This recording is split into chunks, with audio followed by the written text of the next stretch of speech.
Marseille avec un nouveau coach qui va devoir se renouveler. Bonjour tout le monde, c'est Ilan, on va parler de OM Brest assez rapidement. Il y a eu énormément d'actu sur l'OM en ce moment. Le départ de Longoria, alors j'ai pas vu de truc finalisé, dites-moi en commentaire parce que j'ai pas trop traîné sur X ces derniers temps, donc dites-moi si ça a bien été finalisé le départ de Longoria ou pas. Ce que je sais c'est que Habibeye arrive à l'OM, il a fait sa première conférence de presse, on veut tous le voir réussir et il faudra vraiment réussir. On a 15 matchs devant nous, 15 matchs, faut les voir vraiment comme des finales, c'est des matchs très importants, même pour la suite de l'OM, parce que financièrement ça peut être compliqué si on se qualifie pas en Ligue des Champions. La Coupe de France c'est un objectif de toujours, on a besoin d'un trophée, on le veut tous. On va parler rapidement de l'actualité, donc Habibeye, moi j'ai pas encore d'avis parce que je le connais pas assez bien. On va dire, je vous donnerai mon avis sur Habibeye en fin de saison, sur ce qu'il a fait, sur ses schémas tactiques, même si je pense qu'il va pas faire très compliqué, il va être assez basique, parce que là c'est vraiment une mission où maintenant il faut gagner, où maintenant on a besoin d'avoir des résultats sur les 15 prochains matchs, on veut le plus de victoires possible, et le meilleur c'est si on peut enchaîner des victoires d'affilée, qu'on n'a pas fait ça depuis longtemps.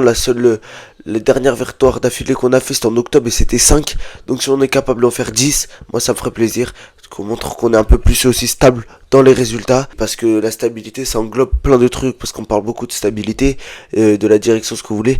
Pour que tout soit stable, il faut déjà des résultats stables, qu'on puisse se baser dessus. Parce que si une équipe perd tous ses matchs, comment tu veux que la direction soit stable et que la direction ne change pas si tout le temps on fait que perdre. Maintenant par rapport à Longoria, moi j'ai déjà parlé de lui dans une ancienne vidéo.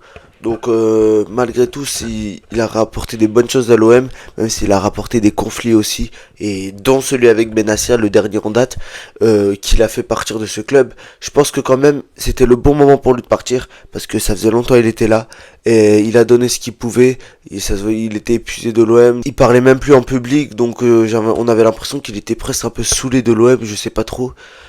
J'espère pour lui qu'il va réussir le mieux dans la suite de sa carrière. Je sais pas ce qu'il compte faire. Je le remercie pour tout ce qu'il a fait à l'OM. Maintenant on va passer sur OM Brest. On a toujours cet objectif et vous allez voir dans chaque vidéo, c'est objectif gagner. Il n'y a rien d'autre truc à faire. Gagner, gagner, gagner. C'est ce qu'il faudra faire dans les prochains matchs. Donc là je vais parler rapidement de l'OM.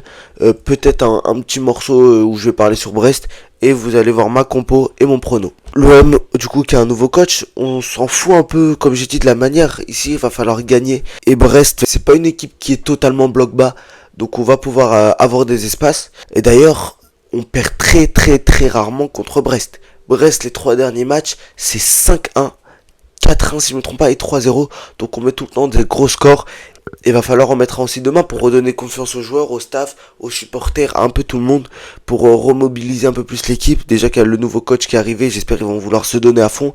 Mais là, il faut un truc en plus, et ce truc en plus, c'est une victoire large contre Brest. Et ça passe par aussi des joueurs, des cadres qui se montrent présents dans des moments qui sont difficiles. Donc les Højbjerg, donc les Greenwood, donc les Rulli, même si Greenwood, je pense pas que c'est un leader mental, mais c'est plus un leader sur le terrain. Les Balerdi qui jouent ou pas, on s'en fout. Tous ces mecs-là, Kondogbia, etc., Aubameyang. Donc faut qu'ils soient présents mentalement et faut qu'ils soient présents sur le terrain. Reste en Ligue 1, ça fait son petit bout de chemin tranquillement. Ça joue un peu le maintien, même un peu plus au-dessus du maintien. Donc vraiment le ventre mou, le milieu de tableau, entre la 13e et la 9e place à peu près. Ils sont 12e actuellement.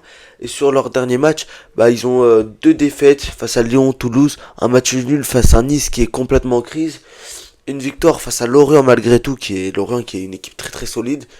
Et un match nul contre Lille qui malgré tout aussi sont en crise. Et on l'a vu dans la finition de ce match pour Lille, c'était vraiment pas ouf. Donc clairement c'est une équipe prenable pour l'OM. Et c'est le moment aussi de se réveiller. On a une équipe assez faible on va dire pour nous. Donc on peut se reprendre avec un gros score. Maintenant je vous mets ma compo à côté de moi. Et je veux encore un truc assez simple d'un 4-3-3. Et ça va être à peu près la même chose. Ce que j'ai attendu face à Strasbourg. Donc avec Rouli dans les cages, une défense à 4. Aguerd, Pavard. Pas Medina, Pavard. Je pense qu'à un moment ou l'autre, il va faire un gros match cette fin de saison. Je le pense. À droite, ouais, à gauche, Emerson, ce qu'on connaît de Dab. Au milieu de terrain, je mets Højbjerg, Timber. J'ai hésité à mettre Traoré en milieu offensif, mais en ce moment, il joue pas trop et je pense pas qu'il faut lui faire confiance. Du coup, je mettrais ou un Vermeuren ou peut-être même un Nwaneri, mais je pense pas qu'Abiba il lui fera le plus confiance. Et comme j'ai dit, je pense que faudrait peut-être qu'il rentre à Arsenal, pour lui en tout cas, parce que là ce qui se passe à l'OM, ça a dû être compliqué à vivre. On attaque la classique Greenwood, Peshao et Amin Gouiri en pointe. On fait confiance pour eux, pour mettre le maximum de buts, pour créer le maximum d'occasions. On veut marquer. Maintenant, mon pronostic pour ce match, malgré tout, je verrais bien un OM qui attaque beaucoup, mais qui se prend malgré tout un ou deux buts. Donc je dirais un 4-2 sur ce match pour l'Olympique de Marseille. Merci à tous d'avoir regardé cette vidéo jusqu'ici. N'oubliez pas de liker, de vous abonner, c'est très très important pour moi la famille. C'était Ilan, ciao.